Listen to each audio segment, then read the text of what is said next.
So thank you for watching this training video. We appreciate your time and we appreciate you looking at what the polity of the United Methodist Church is, or the structure, how we are governed, and what makes up our denomination.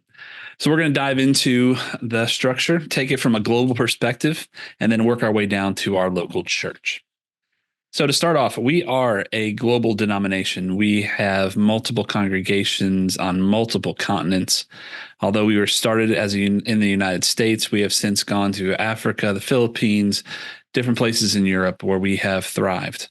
If you look at our greater cousins, or our Wesleyan cousins, different Methodist and Wesleyan tradition, we are on every continent and everywhere.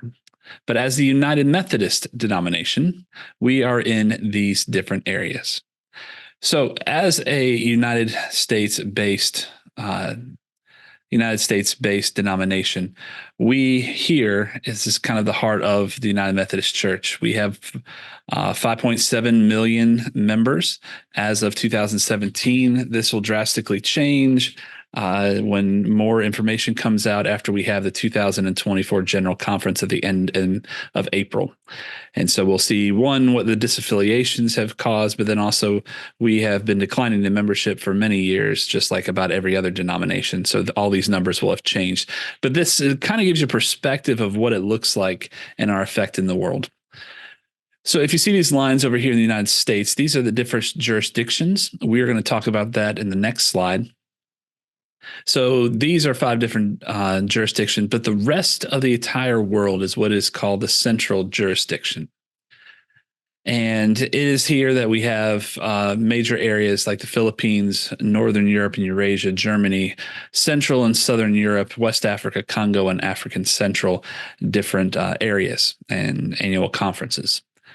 So you can see that in Africa, we are growing by leaps and bounds. I know these numbers have jumped up. So West Africa with 2.1 million, Congo with probably well over 3 million now, and Africa Central with 623,000. I'm guarantee they're probably closer to 1 million now too. In Europe, we have our strongest foothold in Germany with 28,000. And then in other places, we have a scattering of different places. Ukraine, for example, we have a few churches over there and a bishop who is overseeing the care and pastoral care of the congregation and the people of Ukraine during that war. But also in Russia and Eurasia and in the Philippines. So as you can see, we span the globe. And every 4 years, like this year, 2024, equal lay and clergy from all of these areas come together at what is called the General Conference. The General Conference is happening in April in our very own Charlotte, North Carolina. So both lay and clergy representatives from all of these different areas will be coming to us in Charlotte, North Carolina to do the business of the United Methodist Church. The General Conference is the only people who can speak on behalf of our denomination and make rules and adjustments to the Book of Discipline, to change what how we govern ourselves, to give our point of view and our theology on current events and other aspects of daily life. And so this is the only body that can make those decisions and make it official. And that'll be happening in Charlotte, North Carolina at the end of April. And so there'll be a lot more coming out about that, but just please pay attention to that. So let's take it from the world and come down to our own nation. In the United Methodist Church, within the United States, there are 5 jurisdictions. Once again, these are 2017 numbers. Disaffiliation has changed this, and about from the early numbers currently, it looks like 25% have left the United Methodist Church, and so lots of things have changed. So if you look over here, you see that it's broken into Northeast, Southeast, North Central, South Central, and Western jurisdictions. You can see that we run the gamut of size. The Western is by far the smallest. In 2017, they had 295,000 members. South Central, 1.5 million. North Central, 1.1. Northeast, 1.1. And our jurisdiction, the Southeast, is by far the largest with 2.6 million. This will drastically change once more numbers come out about disaffiliation after 2024's General Conference, but we'll just have to wait and see. Each of these lines are different annual conferences. We're going to zoom into our jurisdiction and talk about general conferences here soon. But like one drastic change that I know since disaffiliation is Texas, which used to have 5. So 1, 2, 3, 4, 5 different annual conferences. So many, well, 6 if you count New Mexico over here. So many of them have left that now the United Methodists have one conference for all of Texas. So the Southeast is definitely, the South, Central, and Southeast has definitely seen, from what I've been reading, the largest number of churches who have left for disaffiliation. So these numbers will change. But as a total, we've only, or we should say 75% of the churches have stayed with our denomination. So let's zoom into our jurisdiction. The Southeastern jurisdiction has had some changes because of disaffiliation, and really just some changes because of the amount of members we've had. But once again, these are all the annual conferences within our jurisdiction. In our specific state, we have North Carolina and the Western North Carolina Conference. I've wondered for a long time why this is not the Eastern North Carolina Conference, but apparently we got so large that we broke off, and that's why we're the Western North Carolina Conference. But we're by far the better side of the state. Something that has changed. In 2021, they created the Tennessee Western Kentucky Conference. This used to be split up into the Memphis and then the Tennessee and Kentucky Conference. They've kind of joined together, and which means we've lost a bishop or two because of those joinings. After disaffiliation, from what I hear in the rumor mill, there'll be more mergers and more reconfigurations. There's a lot of churches that have left North Georgia and South Georgia, so they might make one conference just Georgia. There's other places that have seen significant decreases in congregations because of disaffiliation. But the rumor is North Carolina, the Western North Carolina Conference, is safe from that. Although we've lost, I forget exactly the amount of churches, we are still have a thriving, well over 700 congregations within our conference. And so we'll be, currently there's no rumors that we'll be joining up with North Carolina or anything like that. So let's dive deeper into the Western North Carolina Conference. So we are broken up. So once again, we have jurisdictions in the global church, which break those different areas up. We have annual conferences within the jurisdictions, which break those areas up. And within the annual conferences, we have districts. This is how the Western North Carolina Conference is broken up: Smoky Mountain, Blue Ridge, Appalachian, Catawba Valley, Yadkin Valley, Metro, Uwharrie, and Northern Piedmont.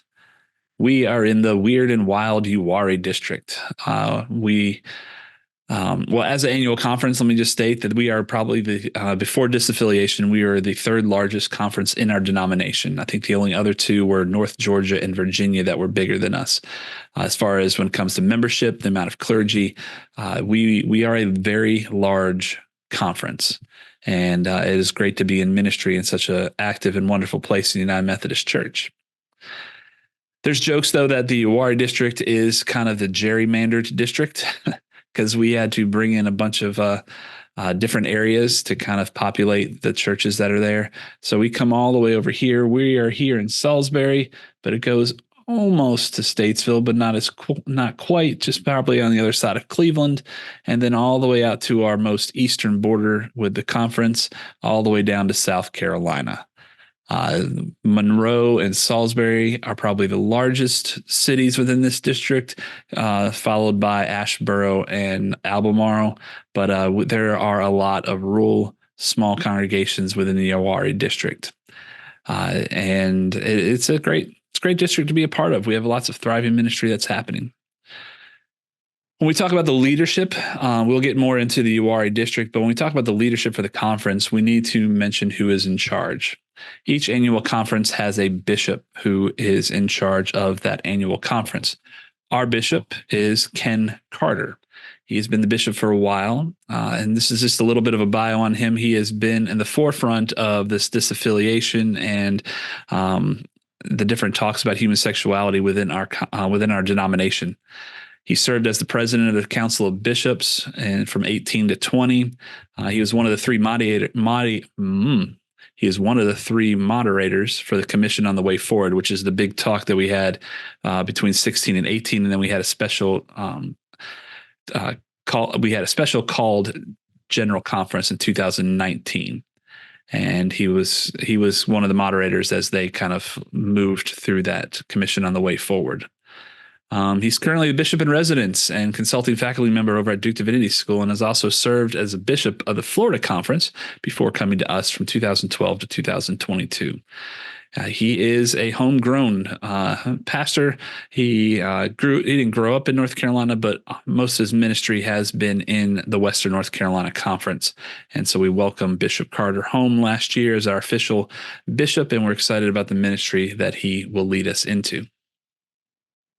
So let's talk about the Uwharrie district. So like I mentioned, it's kind of a gerrymandered district. It serves 9 counties within North Carolina: Stanley, Rowan, Anson, Union, Davidson, Randolph, Montgomery, and Cabarrus County.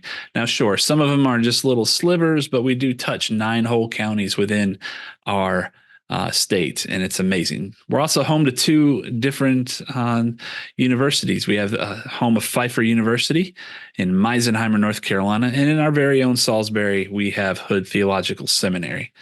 So although we might be full of rural areas with small pockets of small cities, we really have a thriving impact on this part of our state.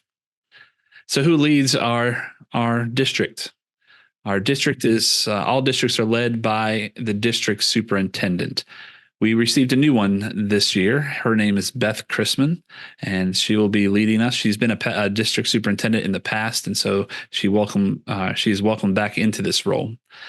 Kim Hopkins has been the district office admin for decades now, and is an absolute joy. And just like Blake for our church, as our church admin kind of helps everything run really smoothly, Kim does that for the Uwharrie district. Katie Leinberger and Chris Mars are part of also the leadership of our district. They serve a local church, but then also serve part-time with the district. Katie is the Vitality Associate, and Chris is our Communications Associate. So when we think of the polity of the United Methodist Church, we start up with our denomination on a denominational level, which flows down into our annual conference, which flows down into our district, which flows to us in the local church. In our next video, we'll be getting into the polity of our local church, how we are organized and what our structure is and what the different committees do. And so please go to the next training video for more information on that. Hope you enjoyed. If you have any comments, you can reach out to me at jim@milfordhillsumc.org and ask anything you would like about the structure and polity of the United Methodist Church.